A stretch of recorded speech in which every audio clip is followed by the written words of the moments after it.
Namaskar and welcome to Insight. I am Charu Karthike. In this edition of Insight, we'll be taking a look at electoral reforms and most significantly the electoral reform that is concerned with decriminalization of politics in India. Close on the heels of two landmark political electoral verdicts that we saw in the assembly elections of Haryana and Maharashtra. Once again, the Election Commission has made a renewed push. It has written to the Law Ministry to seriously consider a proposal for barring all those candidates who contest polls, all those who are facing against whom charges have been framed in serious crimes. They should be barred from contesting polls. This is a long-standing demand of all members of the civil society in India who have been pushing for electoral reforms for a very long time. It's a proposal that has been considered also by various committees and commissions before, but so far it has not materialized. We'll be talking about once again this renewed push from the Election Commission, and there are various other things also that are within this larger ambit of electoral reforms. So a look at all those things in this edition of Insight.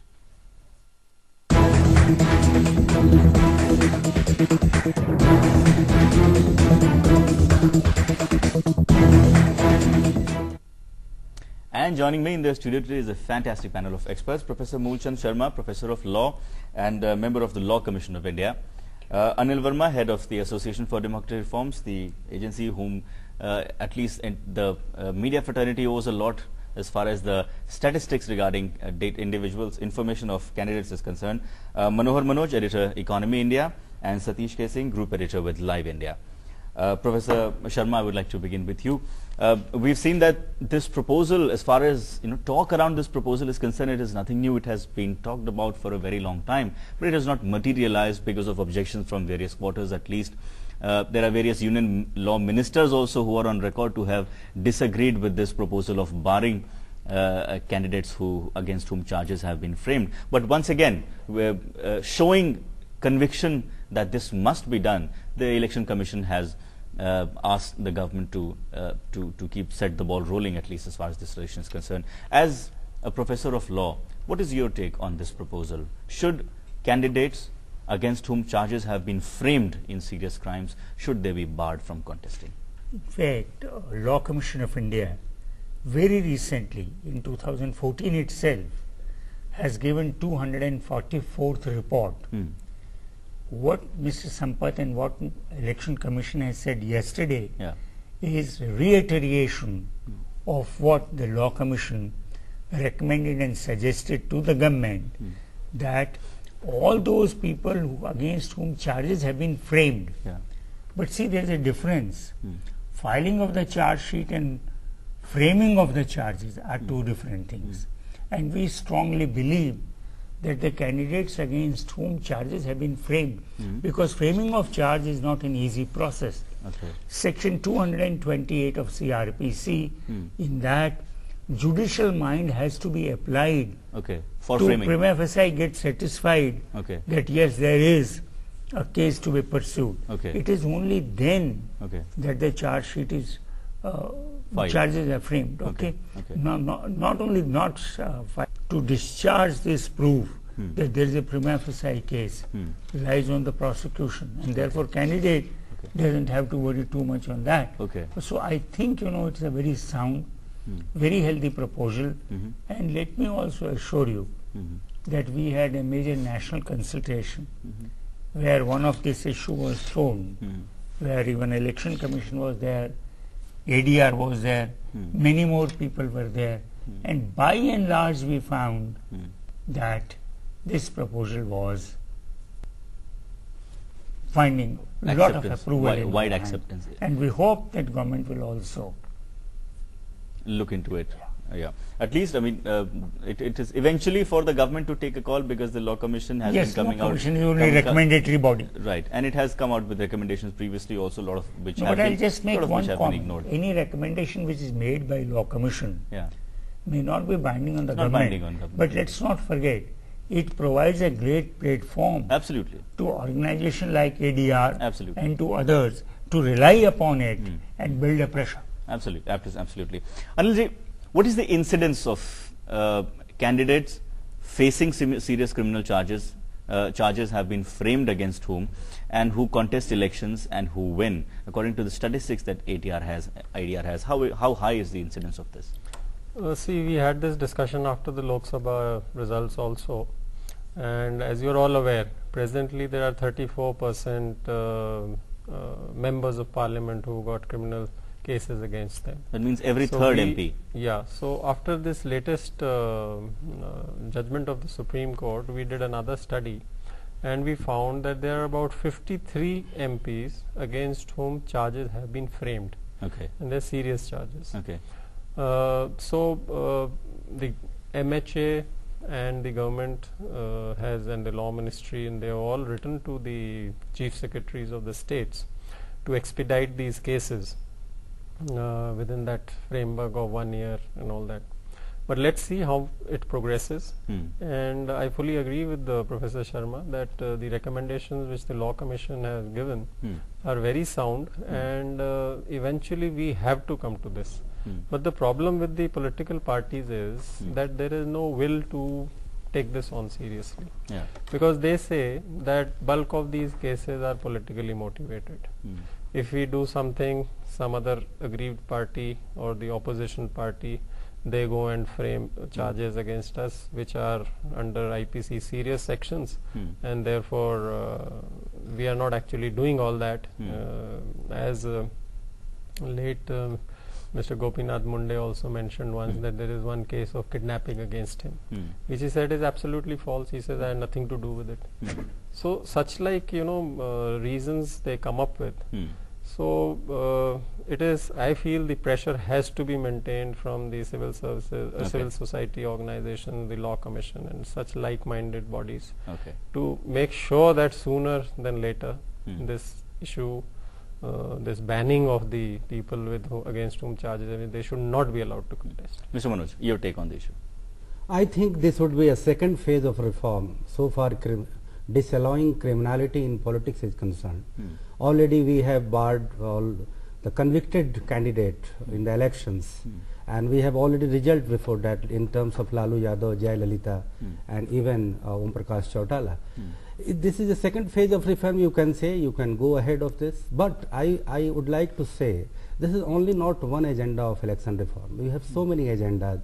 We are more focusing we'll come to the other points of the agenda, but let us first at least have a complete round of discussion on the agenda that we have begun with. Actually, all issues are interrelated. Actually, we want to clean the whole electioneering process and we want to strengthen our democracy. It is very necessary to bring out all kind of interrelated reform. So far, yesterday the Election Commission has suggested to go for barring the all charge sheet framed candidate. I think it's a very welcome step.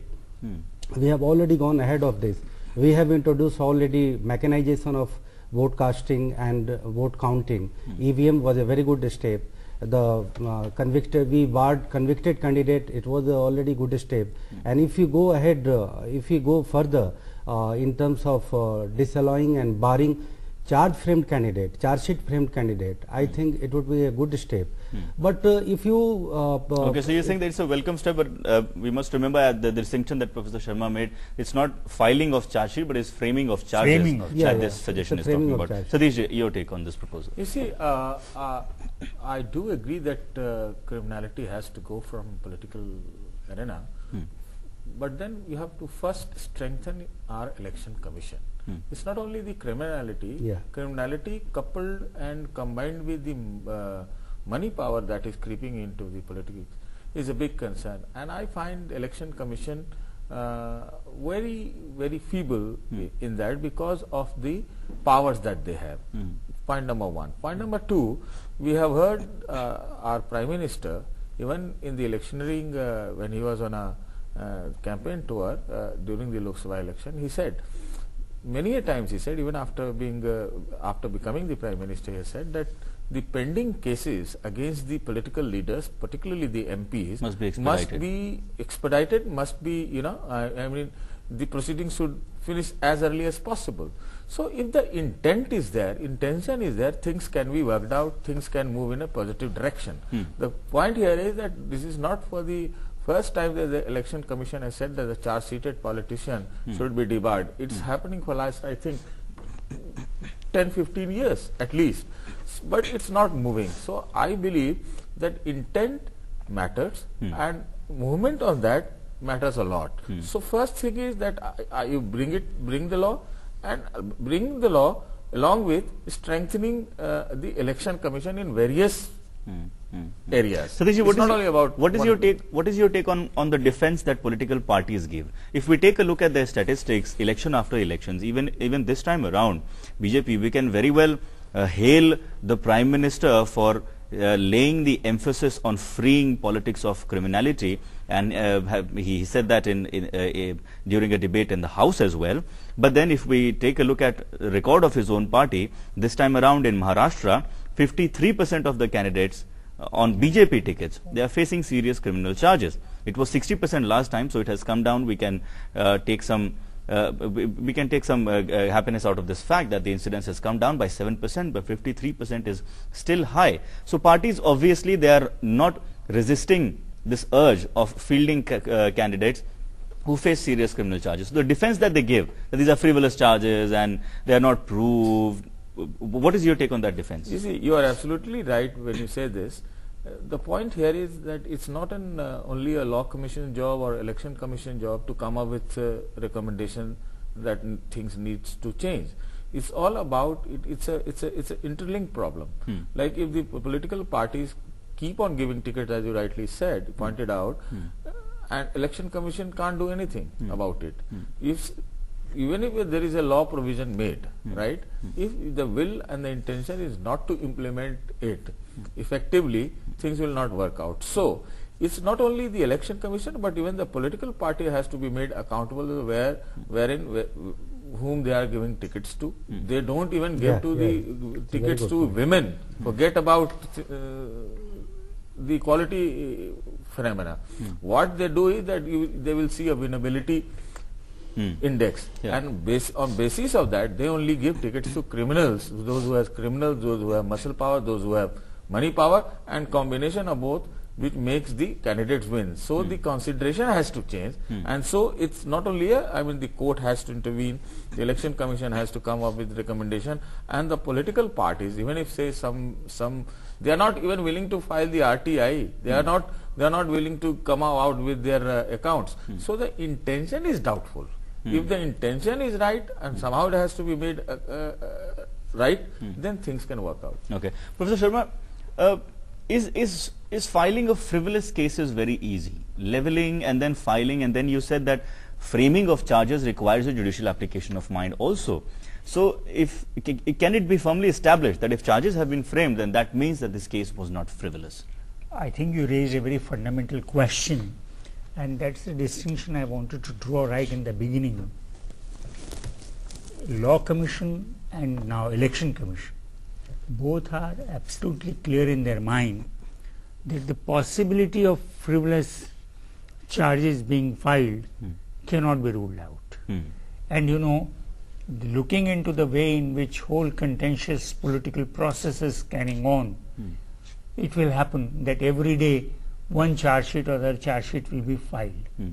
And that is why we were absolutely clear that it is not filing of the charge sheet but framing of the charge, because there is a great difference between the two. When you file the charge sheet, there is an FIR, and police goes and does whatever it does. When you frame the charge, that means you have to put that FIR, you have to put your evidence, you have to put your witness before the magistrate, and magistrate applies its mind to come to a prima facie conclusion that yes, there is some substance, and therefore this allegation of being frivolous is taken care of. Similarly, the second issue which you raised, Law Commission has said that there is a cut-off period of 1 year. Because what happens if I know that after 2 months there are going to be election, and therefore these were the two major caveats. But this time around, the Mr. Sampath's proposal talks about a cut-off period of 6 months. No, we talked of, our of 1 year. recommendation was And of, so that would be welcome. Wow. Okay, I have to slip into a short break. We can come back to this point and the discussion will continue on the other side. We're slipping into a very short break. Inside, we'll be back on the other side. Stay tuned to Inside.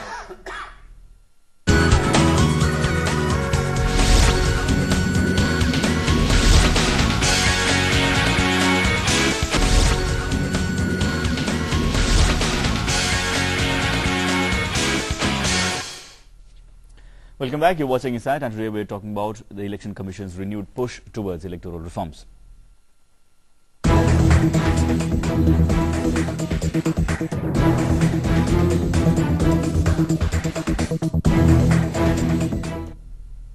Professor Sharma, we were talking about this cutoff period, and according to this interview that the Chief Election Commissioner gave to the PTI yesterday, he says that if a person is accused of serious charges, and if charges have been framed by the competent magistrate at least 6 months before the scheduled date of election, they should be disqualified for contesting elections. So the ECI is looking at a cutoff period of 6 months this time around. Is it advisable to reduce this cutoff period? I think, it will, as it has been rightly pointed out again and again, lot will depend on the political will, though I am of the view that 1 year is fine, because what happens, completely taking out frivolous allegations being made is very, very difficult. And why we said 1 year, there is a logic for it. Supposing I have filed my nomination paper within that period of cutoff of 1 year, so within that period, if charges have been framed against me and I got elected, then what happens? And two, somebody who is already sitting in the house against whom charges have been framed, what happens? Keeping that kind of scenario in our mind, we thought we should give a uniform thing, 5 years disqualification, 1 year period, and day-to-day, daily hearing, right? So that this question of expediency is also taken care of. Okay. But on 6 months, 1 year debate could be. Anilji, what is your take on this cutoff period? I mean, in a country where cases stretch on for decades at a stretch, this this cutoff period of 6 months to 1 year, will it make much of an impact? See, what Professor Sharma is saying, they have spent a lot of, and they're all judicial minds of great eminence. They have given the logic also as to why it should be 1 year, so I'll not go into that. And day to day, we said day to day hearing has to take place. Okay. Because we did a study some time back in which we found that from 10 years to 28 years is the pendency of cases pertaining to politicians. And then the conviction rate, as we were discussing during the break, is just about 0.03 to 0.5%. So how do you deal with this sort of statistics? It is so therefore it has to be fast tracked. There is no other way that we can do it.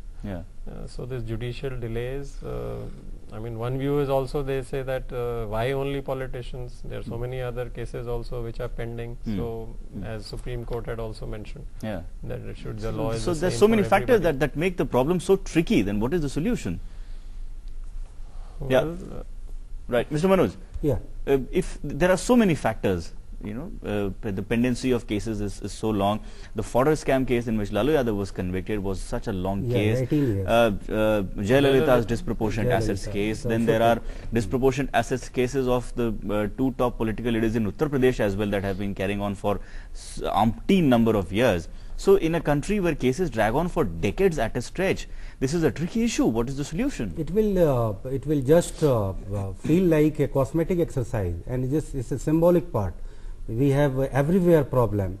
So we require a huge kind of political reform, and election reform is one of the part of that political reform. As Mr. Satish Kesing just mentioned, political parties are not ready for bringing themselves under RTI. Why? They don't want to bring themselves under RTI. They are not ready for a proper guideline, a bigger guideline for screening of candidate.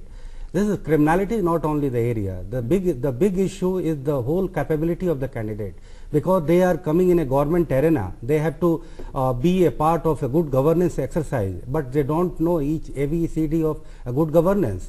So this should be given training on behalf of political parties.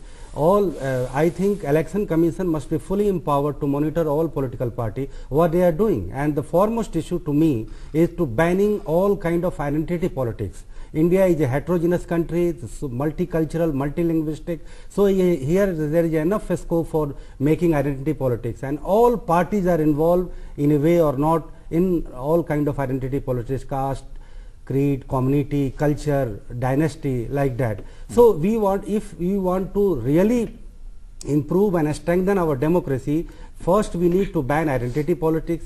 We are already doing work over banning all kind of criminals in the party, and we have also get success also.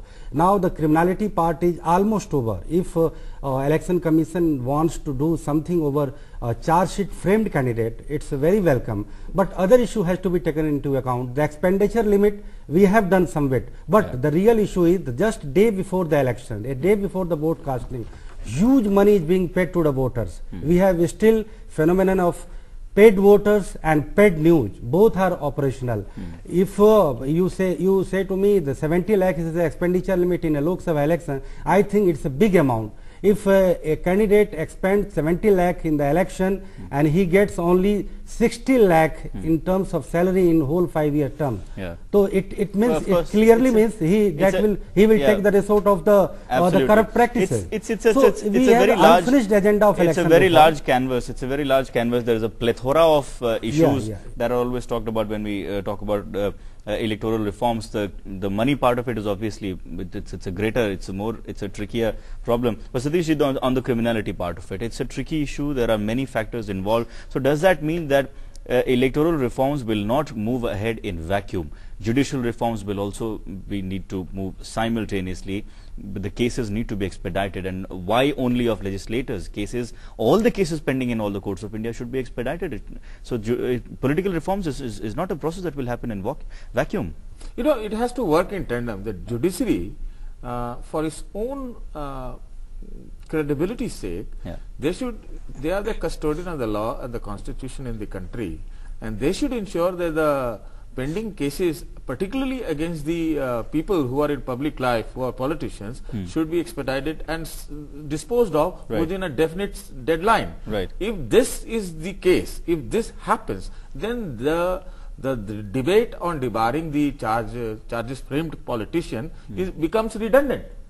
Because of the pendency of the cases in the court, you come up with a shortcut solution called debar the charges framed politician. You don't need that. If you dispose of the cases, say within 1 year, 2 years, whatever year, 3 years, then conviction will happen, automatically the candidate will be debarred. Number one. Number two, I believe that Election Commission, along with this recommendation, should have also come up with the recommendation that the cases against the political people, the elected nominees, should be disposed of within a definite deadline. That could have worked better. And as far as will is concerned, you could see that what happened when this famous ordinance steering thing happened. Overnight things changed and the political will came from nowhere and it happened. So that kind of working in tandem, if it is ensured, things will work. Okay. Professor Sharma, what is the feasibility of expediting cases only against legislators and not other cases pending in courts? I think what Satish has said and what you are saying, I'll just add a small footnote to that. Law Commission and as well as Judiciary, both are very conscious of this. And that is why Law Commission in its 244th report and the Judiciary very recently has given a verdict in which they have said that those politicians who are elected, those who are the member of the House, and one convicted, convicted is gone. Second is those who are in the House and have been charges have been framed and they continue, because they are important people, they will like to complete their term. So somehow, and therefore this issue is a serious issue. That person against whom charges have been framed, he is sitting in the house, maybe he is even the minister, and he is continuing.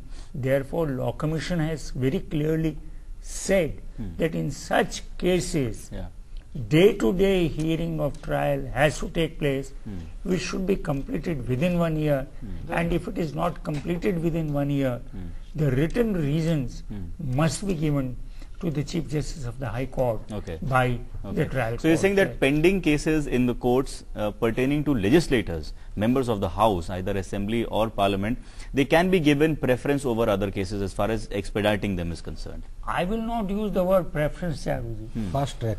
Well, then how do you do that? No, because I'm telling if you, I have a case pending in court, that is also pending, and if a minute minister has a case pending in court, that is also pending. Why will you take up that case for a day-to-day trial and you will not take up mine for day-to-day trial? Can I intervene, please? Yeah, just Mr. Yes, I'm subscribing to your view, but I want to use a different term. Yeah. Because the moment I say preference, it becomes, preferential treatment, लोगों को देना. I'm not interested in that. Rather, instead of calling it a preferential approach, we will say it's more effective and deterring approach. Otherwise, what will happen? Okay, yes, Satish. If the rape trials can be fast-tracked, Why can't and we? the verdict comes within even 17 days, one case is there in Rajasthan where the judgment came in 17 days. If you think that democracy is so credible in this country and it's so important for this country, then why not to cleanse the public life? Those who are facing criminal, they should be fast-tracked. And why not the hearing on the daily basis? Don't call it preferential as Dr. Sharma said, but call it, because it's a question of the survival and effectiveness of democracy. And if you have a criminal politician, will the democracy survive? It cannot. Okay. So it needs to be done. Yeah. So the corollary is, do we have the existing framework to do that? Do we have the required infrastructure to have fast-track courts or fast-track all the cases that have in relation to legislators, MPs and MLAs? Do we have the required infrastructure?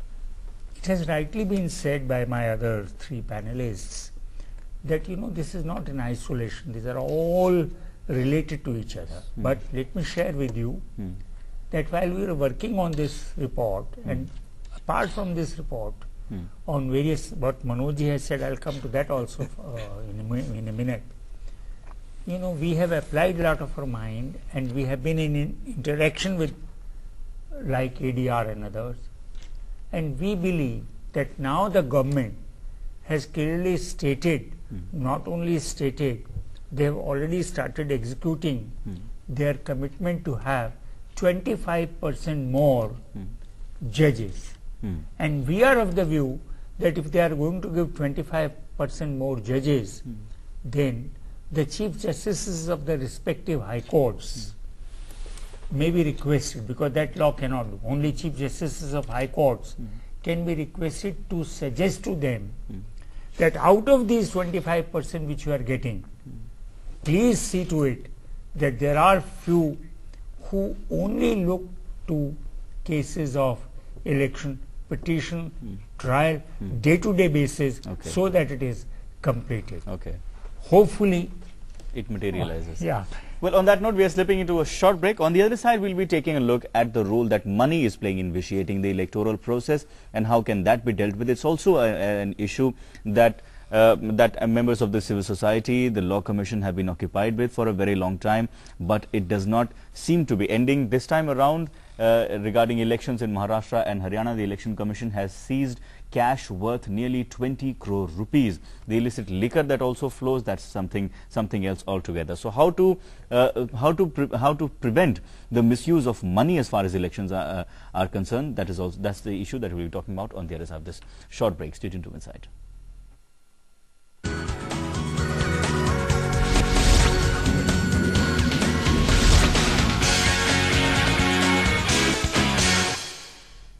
Welcome back. You're watching Insight, and today we are talking about the Election Commission's renewed push for electoral reforms.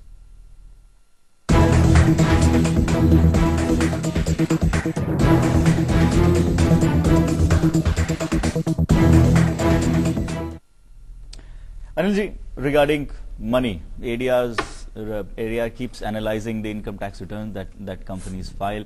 What is the pattern that you're reading now? How much is the money that our political parties are making, and how much of it is legally admitted in front of the authorities? See, there are a number of factors. Now, this is my personal feeling that the money power is a bigger nuisance than the muscle power. Muscle power, yeah. If you see in Haryana elections, the number of MLAs who won now, the number of criminal cases against them has reduced from 17% of the last assembly to 10% this time. However, the money, the role starts right from the time of the award of tickets. We are all aware X number of crores has to be given to any of the major party to just secure a ticket. So that is one question as to, in the democracy, where is the level playing field? How can a normal person with normal humble means, how can he contest? So that is where it starts. And after that, during the conduct of the elections, humongous amount of money is spent on, blitzkrieg of advertisements and travel and rallies and this thing, because there is no limit on the expenditure which the political parties can do.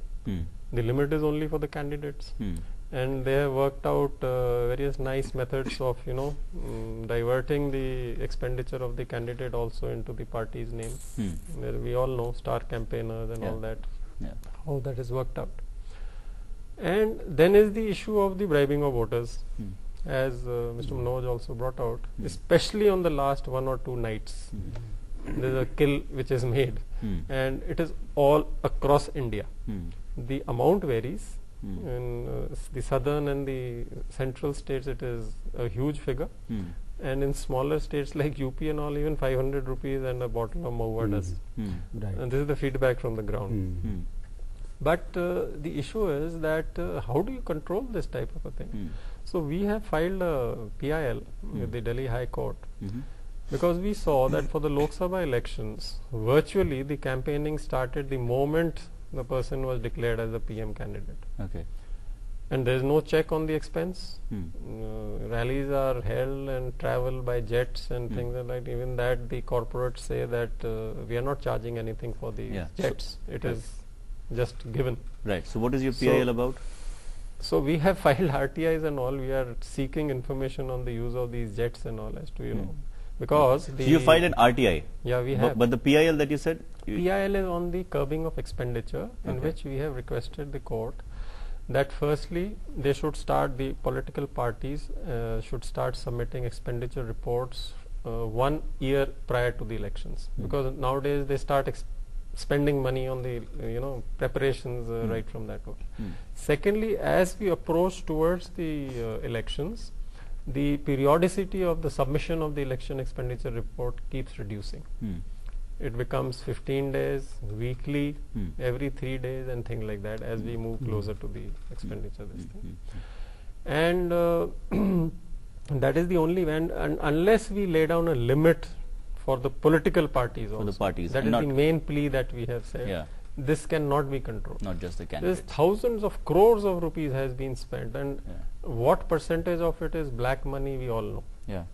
So this is a very vicious cycle which has been created. Nearly 4,500 crore rupees that all our political parties together have been making, and this is declared. But then it's under a cloud of secrecy. There is no accountability. There is no clear information as to where exactly are they getting their money from. Who is the donor? Below the 20,000 amount, there are no disclosures. That is a separate topic by itself. I can talk on that also. But to give you an example, the political parties are supposed to submit their expenditure reports within 90 days. Okay. After the Lok Sabha elections, to the Election Commission. To the Election Commission. The only 2 parties which have not submitted till today are, guess who? BJP and Congress.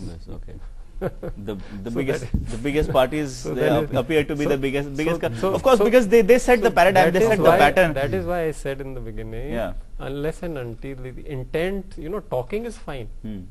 You can keep talking, Yeah. but unless you see the action taking place on ground, Yeah. proof of the pudding is doesn't in the have Yeah. eating. Mr. Manoj, your take on what is the solution?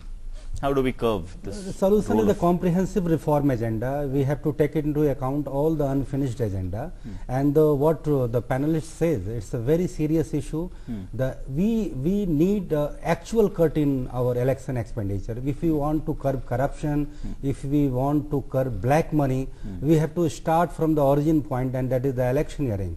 And all political parties should start all this process. That will be the better suggestion, the better solution.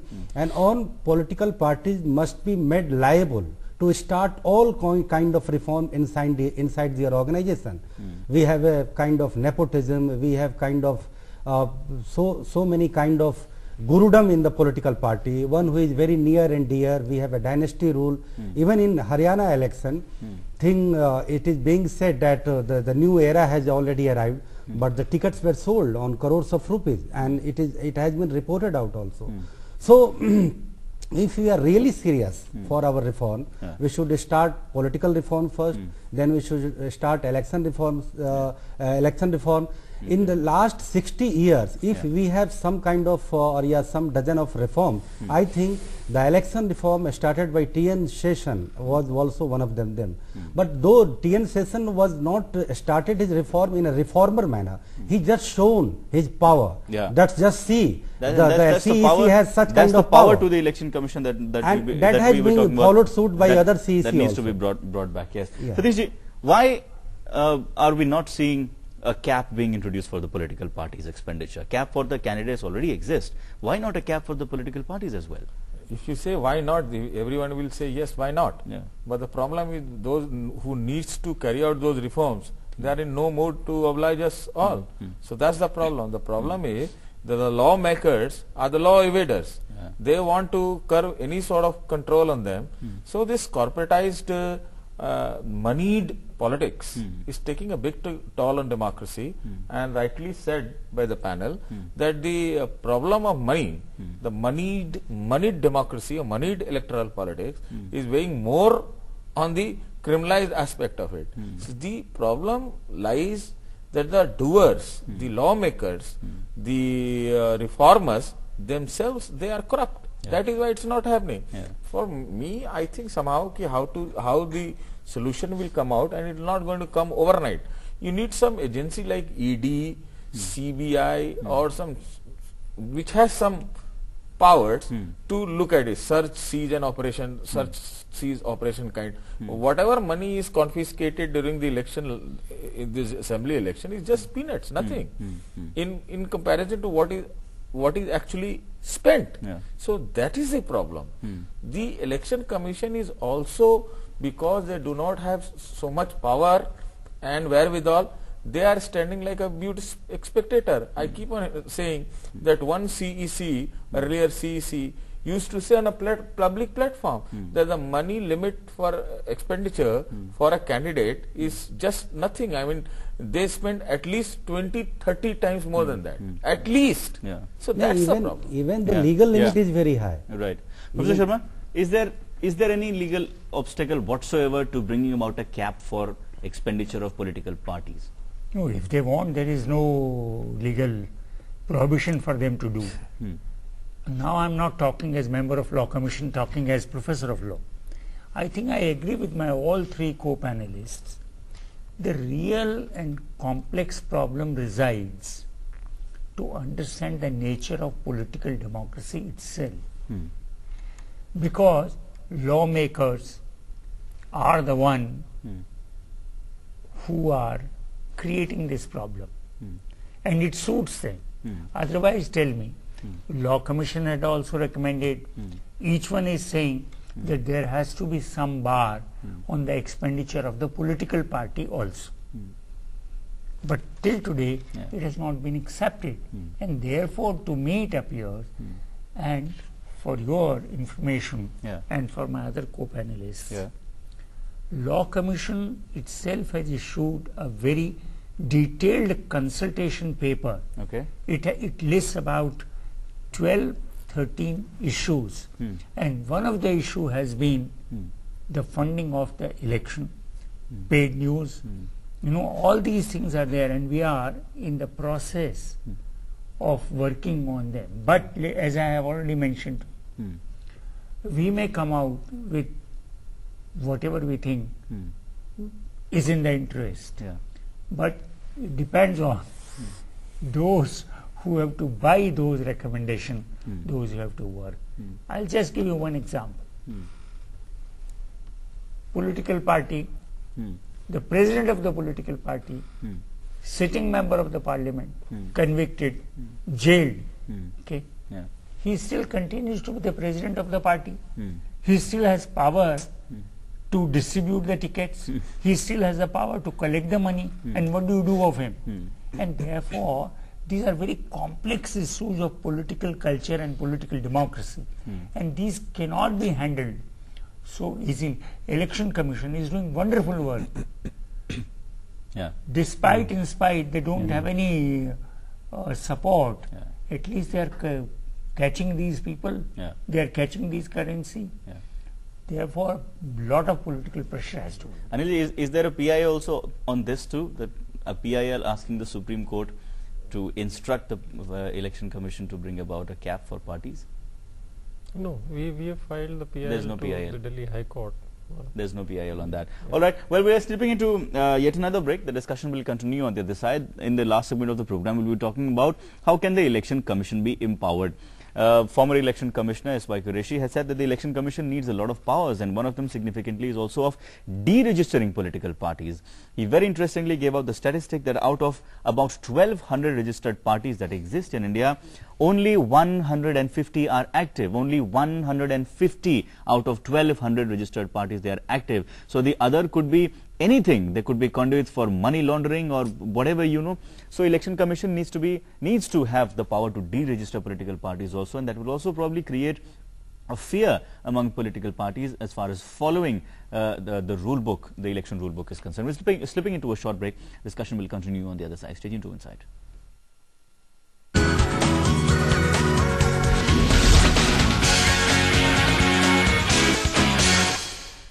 Welcome back. You're watching Insight, and today we are talking about the Election Commission's renewed push for electoral reforms.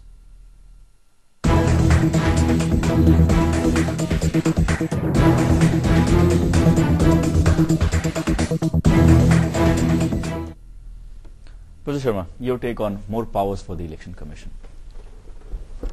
Yes, I subscribe to the view that they require to have more power. But while giving them more power, let's be very careful. The size of the democracy, the amount of preparation which has to be made for holding of the election, and unlike in the previous years, now for last 3 decades we see all through the year elections are taking place at one place or another place. And therefore, how do you provide that kind of human resource to Election Commission? How do you provide financial resource to Commission? And apart from that, all right, even if supposing financial resources are made available, human resources are made available, in fact, investigation, what kind of investigation can they do to understand that whether the funding has come from black money, has come from corporate house, or what? And therefore, these are not very easy questions which can be so easily answered. These require only mulling. Though in principle, I'm all for Election Commission to have more power, and I'm all for Election Commission's good work which they have done. But at the same time, I understand their limitations also. Those limitations have to be understood, and those limitations have to be removed. Say, for example, now you are talking of Jan Lokpal, and you are saying there has to be an investigative agency of its own. Now, for example, National Human Rights Commission has its own investigative agency. Are you going to provide that kind of investigative agency to the election? But is it required? But we've seen that when when the ball starts rolling as far as general elections is concerned, EC becomes the all-powerful authority. All the authorities come under it, and EC takes the help of the existing forces, and flying squads are formed in various states, and therefore these checking and inspection activities come out, and all the illicit money, liquor, and all those things are seized.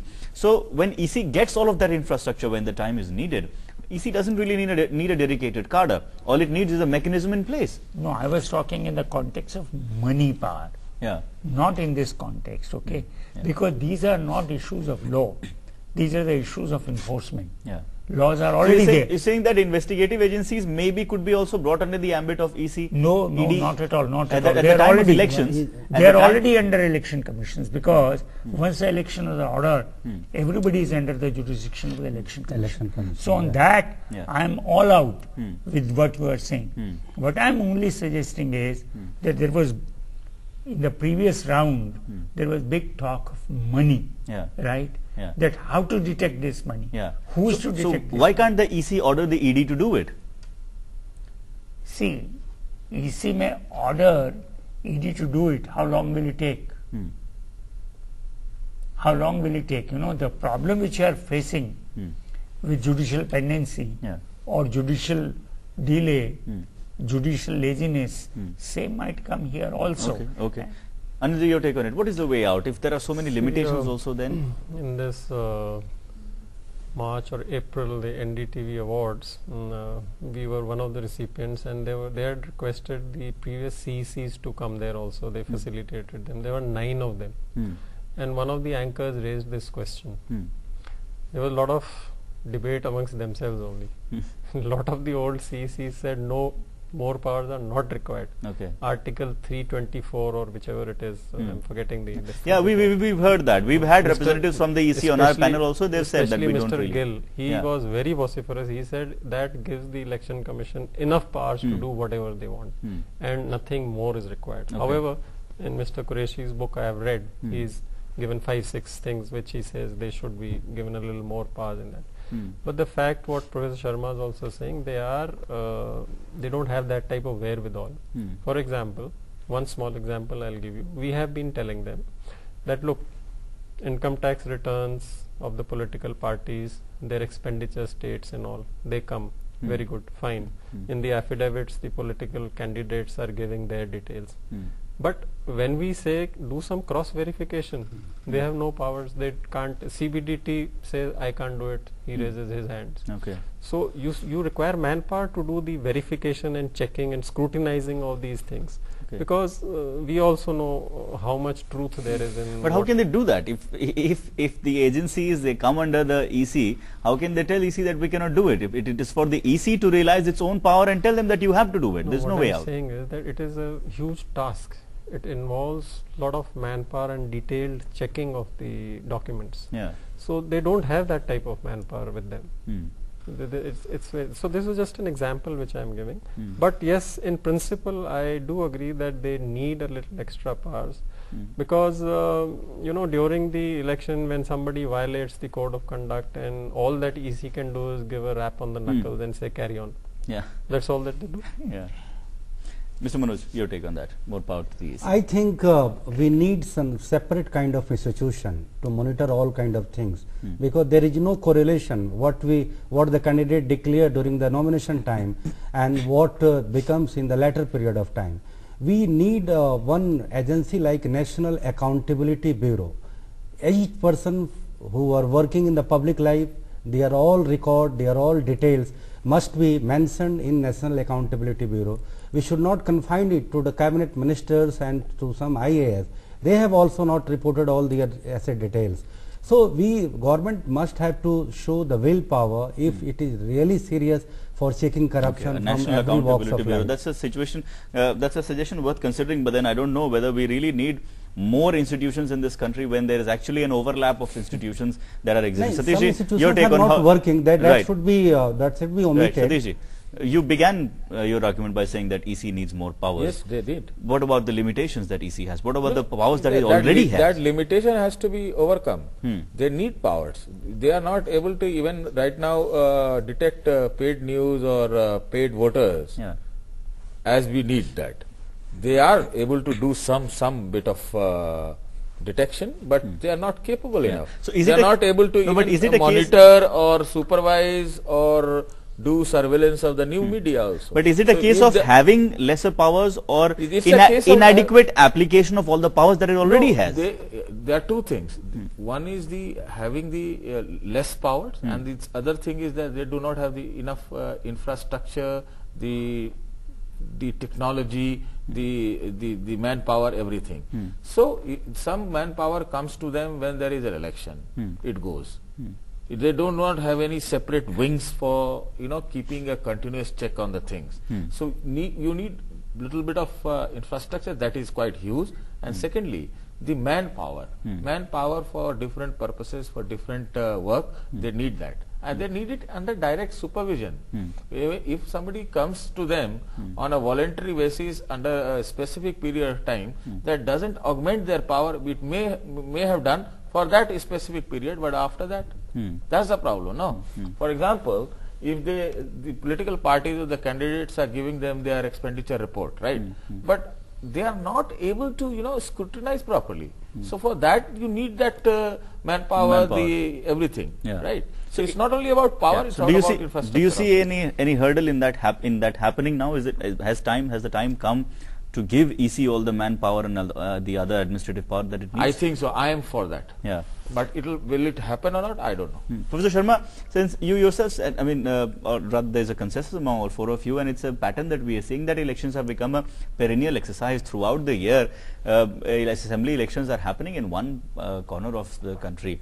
So the EC is occupied with the process of election management throughout the year. So EC can be given a dedicated manpower and other infrastructure that it needs to fulfill the mandate that Constitution has given it throughout the year. I can't put better than what you have said, that EC does require more infrastructure, it requires more manpower. But coming back to what you asked from Satishi, that do you really require more legal power? There I think, I am slightly of the view that they don't require any power, because under 324 they have got all sweeping power. Election Commission can do whatever they want to do, and session had shown its determination to do it. Even currently election commissions are willing to do. Where their catch is coming is they don't have manpower, they don't have infrastructure, and this issue of 1 year when elections are declared and then everybody come under election commission, that's only a specified time period. A specific time period. And therefore they do require dedicated, as you rightly say, in off-election period. They do require dedicated extra manpower, qualified, professional. It is not simply giving them some 30 assistants. So isn't the Law Commission considering something on those lines, making a proposal towards As I mentioned to you, that we are working on now second part of our report, and when we are working on second part of report, then I think we are definitely going to consider some of these issues. So that's a positive Charu, note. I wanted to make a small point on this issue. As we have been saying that elections are going on throughout the year. So there is one suggestion of the Election Commission itself which needs to be taken very seriously, that we should club these elections. You can always curtail the assembly this thing, and every second month some assembly term is finishing, and then we have. So one is the expenditure will reduce, and this whole drama of the political parties spending huge amounts of money will reduce. The Election Commission's expenditure itself will reduce. But it requires a little bit of will and a strong push. It requires a lot of debate. There are a lot of people who will not agree to this clubbing of elections. It's an issue that has still not found consensus among If you look to the early history, initially, not that it was dictated by law, but coincidentally it so happened that for 25 years. It's something that has gradually happened to our assemblies, that elections have become a perennial exercise, and maybe we need to do something about it, but then that's another issue for debate. I'm afraid I'll have to wrap up with that. That's all I have time for. Thank you so much for joining us here in Insight. And that's all we have for you in this edition of Insight. Thank you so much for watching us, and do stay tuned to Lok Sabha Television for more. Namaskar.